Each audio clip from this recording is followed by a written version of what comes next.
দেখুন বন্ধুরা, চাল কুমড়ো দিয়ে শুক্তো গরম ভাতের সাথে খেতে দারুণ লাগবে। নমস্কার বন্ধুরা, আমি লক্ষ্মী। আশা করি আপনারা সকলেই ভালো আছেন। আজ আমি চাল কুমড়োর শুক্তো বানাবো। চাল কুমড়ো ছোট ছোট করে কুচিয়ে নিয়েছি, রাঙালু কেটে নিয়েছি, উচ্ছে কেটে নিয়েছি, বেগুন কেটে নিয়েছি। সর্ষে পোস্ত বাটা, রাঁধুনি বাটা, আদা বাটা আর বড়ি নিয়েছি।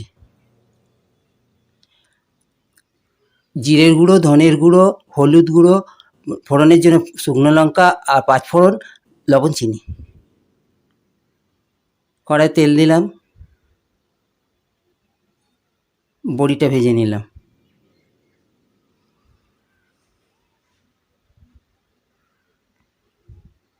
বড়ি আমার ভাজা হয়ে গেছে, উঠিয়ে নিলাম। বেগুনগুলো ভেজে নিলাম।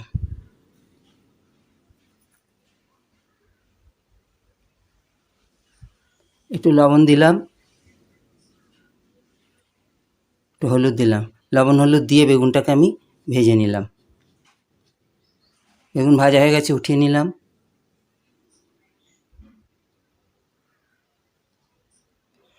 একটু তেল দিলাম, এবার উচ্ছেগুলো দিলাম।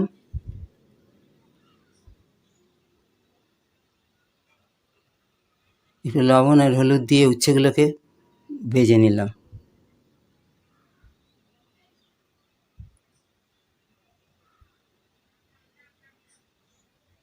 উচ্ছে আমার ভাজা হয়ে গেছে, উঠিয়ে নিলাম।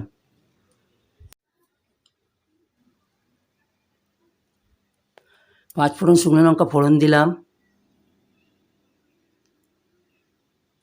এবার কেটে রাখা রাঙালুগুলো দিয়ে দিলাম। রাঙালুগুলো একটু ভাজা ভাজা হয়ে গেছে।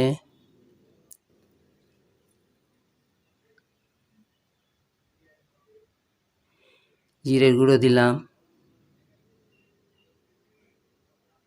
ধনের গুঁড়ো দিলাম, আদা বাটা দিলাম, হলুদ গুঁড়ো দিলাম। নেড়ে চেড়ে মশলাগুলোকে আমি একটু ভেজে নেব।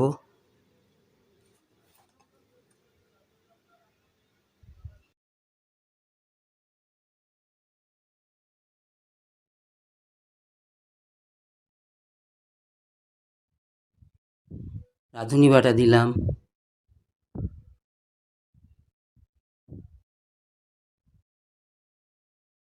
মশলাগুলো ভাজা হয়ে গেছে, এবার আমি কেটে রাখা চাল কুমড়ো সিদ্ধ করে নিয়েছি, দিয়ে দিলাম।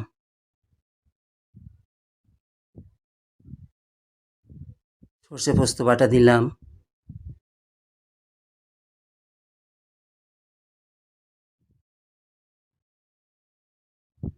সর্ষে পোস্ত বাটিটা ধুয়ে জল দিলাম। পরিমাণ মতো লবণ দিলাম।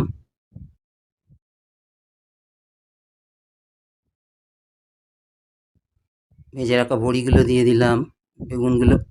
ভাজা বেগুনগুলো দিয়ে দিলাম।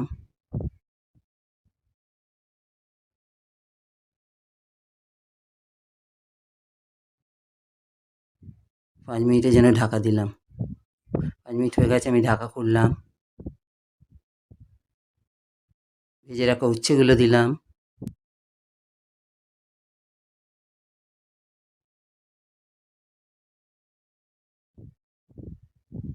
স্বাদ মতো চিনি দিলাম।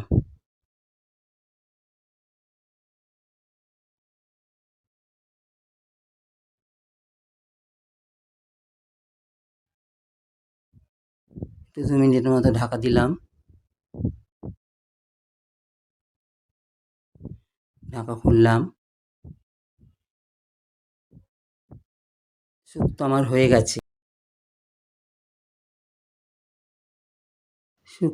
গেছে। এরকম গরমের দিনে এরকম শুক্তো থাকলে আর কিছু লাগবে না, এক থালা ভাত খাওয়া হয়ে যাবে।